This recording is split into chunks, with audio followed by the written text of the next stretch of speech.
On. So what is this?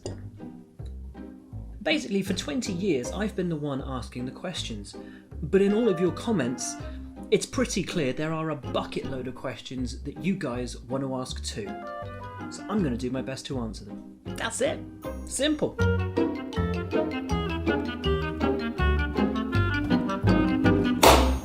Hello folks, and welcome back to my channel. Thank you all for your continuing support, for all of your comments, and of course, the whole reason we're doing this, for all of your questions. If you haven't already, hit that subscribe button down there and you will be the first to know as soon as anything is uploaded on this channel. So perhaps unsurprisingly, given how massively popular it's been, given how successful it's been around the world, probably the most asked question that I've had over the last 3 weeks on my channel is about Drive to Survive Season 3. Is it happening? If so, how on earth did it happen given all the COVID restrictions this year? When is it going to see the light of day? And what is going to be included in the series? I am going to try to answer all of those questions. Question number one, is it happening? The easy answer is yes. That will come as absolutely no surprise. If you have been watching F1 broadcast this year, you will have seen the Netflix crew in the background of loads of the shots. They've been on site at all of the races.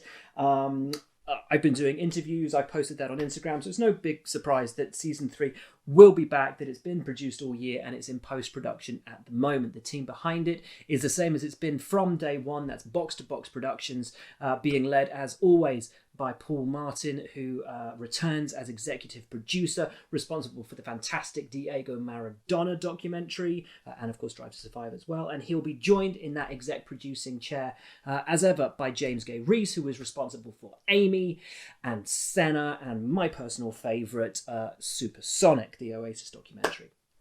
Fantastic. So yeah, the same team, the gang are back together to bring you season 3. The biggest question, of course, is how did they film season 3 and maintain that exclusivity, that intensity, the immersion that you got with seasons 1 and 2 when 2020 as a year was so massively affected by COVID, and when the restrictions in place in the paddock meant that people couldn't mix and match over in their bubbles. Well, they were, as we've already said, on site at all the races, but each of their crews had to do very different things in order to make it work. So let's have a little look behind the scenes on exactly what their crews had to do. And we start with their crews that were in the paddock filming the general sort of paddock hubbub. This is a great shot here.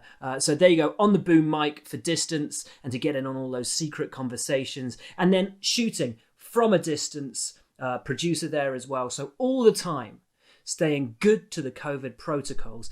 And actually, that's not so different as to how they filmed season 1 and season 2, just a little bit more social distancing and obviously wearing the masks at all times.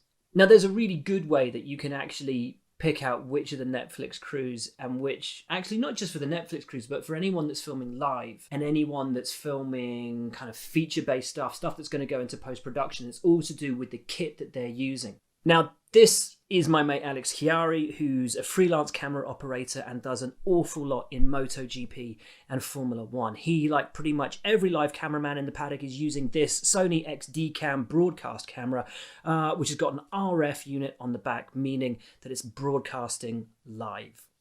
The Netflix crew are using a number of different cameras, though, to get that really cinematic feel to the show.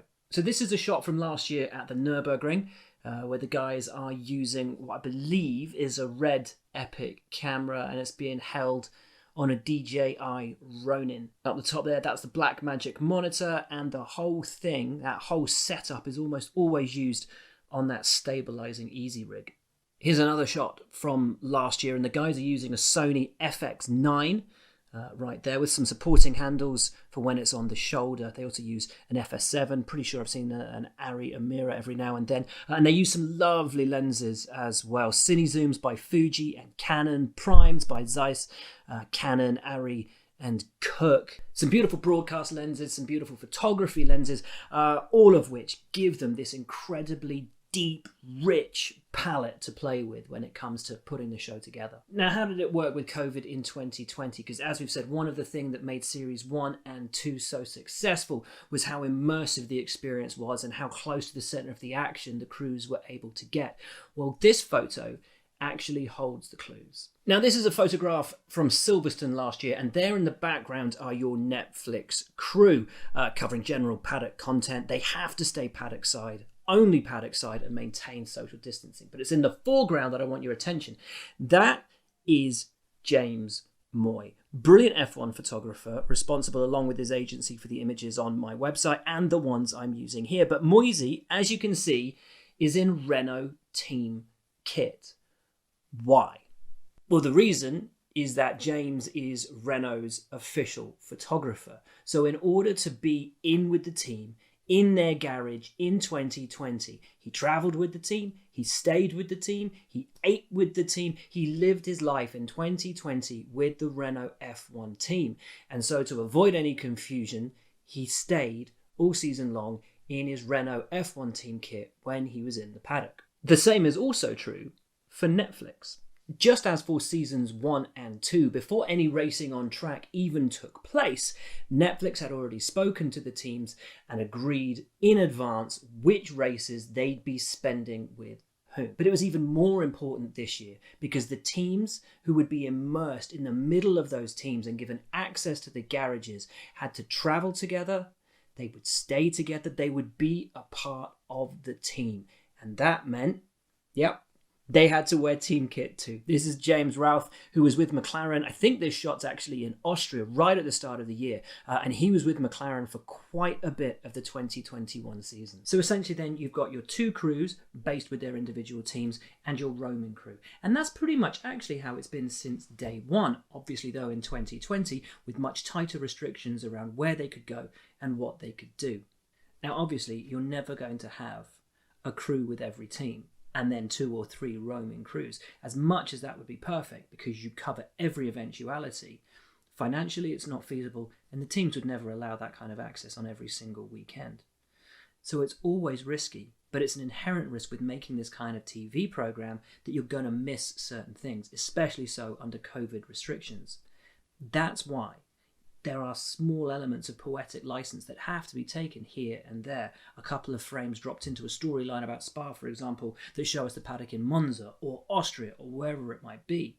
Now, as a diehard fan, you're going to catch that. But the thing to take into appreciation with this series, I think more than anything, is the fact that it has drawn into the sport people that weren't fans to start off with. And that is why this show has been such a massive success. So to the two biggies, really, I guess, the two final questions. What's in the series and when does it come out? Well, in answer to question 1, I don't know. I'm as excited as you guys are to see what is in Drive to Survive Season 3. And I say that as somebody who has done, I don't even know how many interviews with the Drive to Survive guys throughout this year. I don't even know who the other people they've interviewed for the show are this year. It's been very separate, again, because of COVID restrictions, just knowing what the process has been. And also in this year where so much has happened, how are they going to pull that down and put it into 10 individual episodes?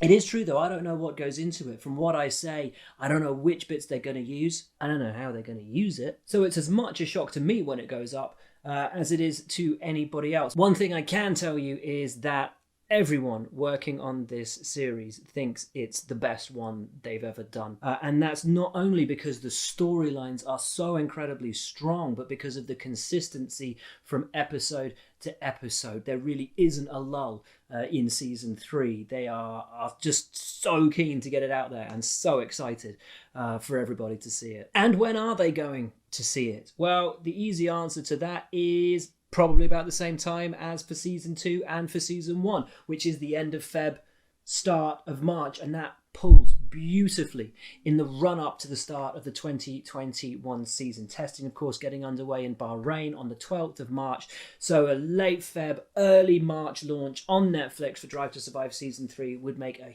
huge amount of sense in terms of that ramp up into season 2021. So that's that. Hope that's answered your questions, and keep them coming. Keep the comments coming, keep the questions coming, keep hitting that subscribe button, whichever side it sits on. And we'll do this more as the season goes on. Thank you for watching, guys. Stay safe. Much love. See you soon.